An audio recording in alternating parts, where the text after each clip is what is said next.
Cisco carries a massive share of the world's internet traffic, routers, firewalls, the wiring behind entire corporate networks. In February 2026, researchers found a hole in that wiring with a perfect danger score. 10 out of 10. Attackers had already been walking through it since 2023, and that was just one file sitting open on Cisco's desk this year. On February 25, 2026, the Cybersecurity and Infrastructure Security Agency ordered every U.S. federal agency to patch that exact flaw. Not in 30 days. Within about 48 hours. The bug lived inside Cisco's Catalyst SD-WAN system, the software that decides how a company's private traffic moves between offices. Compromise that controller, and you are not attacking one computer. You are holding the map to the whole highway. Cisco's own threat hunters, a team called Talos, traced the exploitation further back than the public advisory first admitted. Activity linked to a group researchers labeled UAT 8616 stretched back to 2023. 3 years on the wire. The response, once it landed, went global. The United States, Australia, Canada, New Zealand, and the UK all raced to warn their own networks. Cisco confirmed some affected organizations were critical infrastructure. No public victim list. Just warnings, stacked across 5 governments. Here's the first turn. A 10 out of 10 bug, exploited for 3 years, triggering emergency orders in 5 countries. And it still was not the filing that pulled this story into our queue.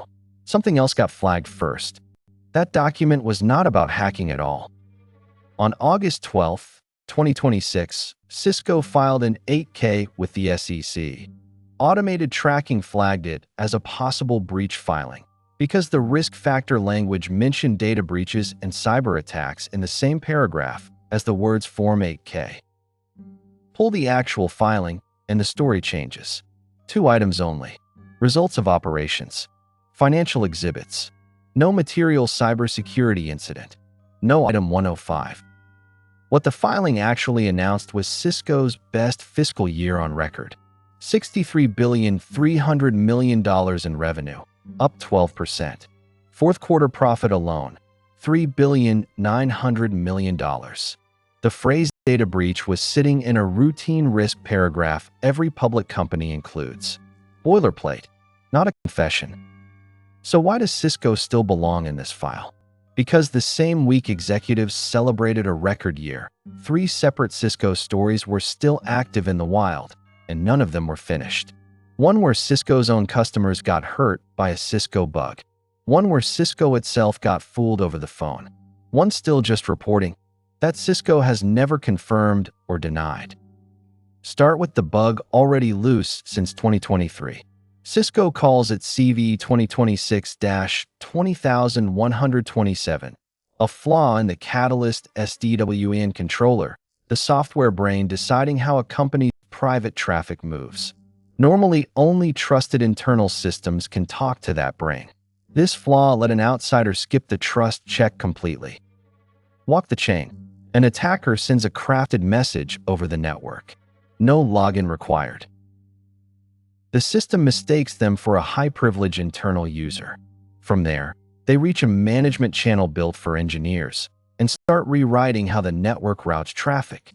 For steps, 0 passwords. That is exactly what triggered the emergency order. Cisco's own advisory said no workaround existed. The only fix was to patch.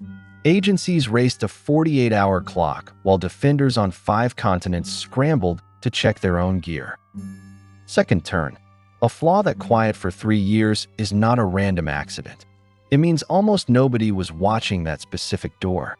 And SD-WAN was not the only door Cisco left open this year. Cisco calls this next one ArcaneDoor.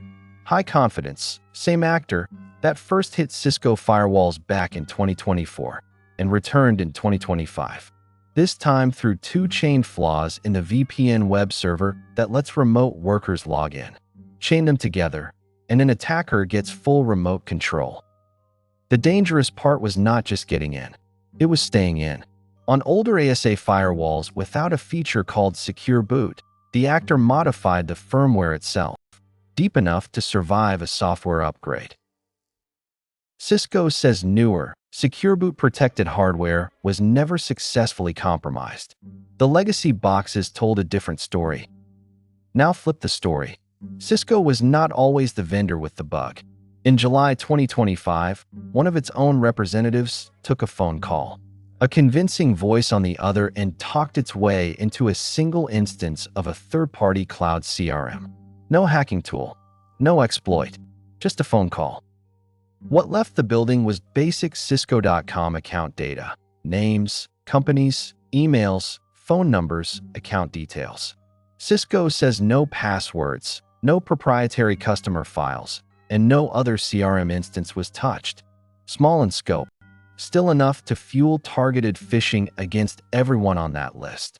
Cisco reviewed the actor's later claims months afterward and found no evidence of anything beyond that first assessment. Then a third file, one Cisco has never confirmed. In March 2026, researchers at Security found a poisoned version of a popular open-source tool called Trivy, used inside software build pipelines. Bleeping Computer later reported that the same poison tool was used to pull credentials from inside Cisco's own development environment and to clone hundreds of source code repositories. Cisco did not answer questions about it on the record. Third turn. In 1 year, Cisco played 3 roles in the same genre of story. The vendor whose bug hurt its customers. The company fooled by a single phone call.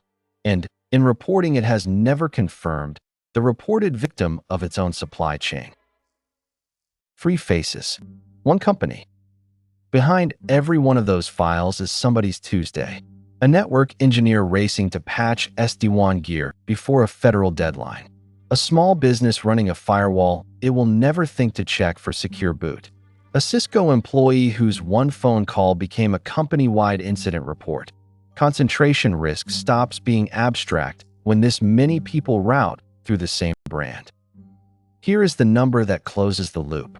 Cisco's security business alone brought in $2.2 billion that same quarter, up 14%. Security is a growth line on Cisco's earnings sheet. In a year, its own products needed emergency patches, ArcaneDoor persistence fixes, and a vishing postmortem. Selling the lock and needing the lock. Same quarter. What remains unanswered? Why automated filings tracking caught an earnings report and missed Cisco's real disclosures? How many federal SD-WAN systems were already compromised before the emergency order landed? Whether Cisco will ever put a number on the Trivy story it has stayed silent about. This investigation stops at what is confirmed. The lesson here is concentration risk. When one company's control plane software, VPN gear, and CRM sit underneath a meaningful share of the internet, one flaw is never just one flaw. It is a shared choke point. And legacy hardware without modern protections like Secure Boot is a tax that comes due eventually, patch or not. Buying a non-human identity security company the same quarter suggests Cisco knows the machine side of that trust problem is next. If you run Cisco gear, treat this as a checklist.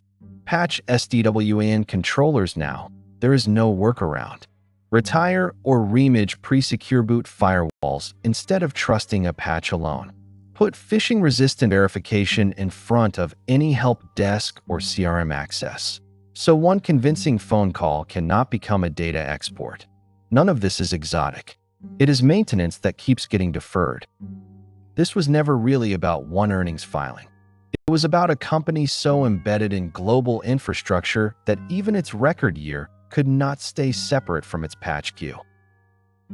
Figures and dates here come from Cisco's own advisories, CISA directives, SEC filings, and reporting from TechCrunch and Bleeping Computer. Full links in the description. Which corporate failure should we open the file on next? Corporate breach. Case filed. Until the next choke point fails.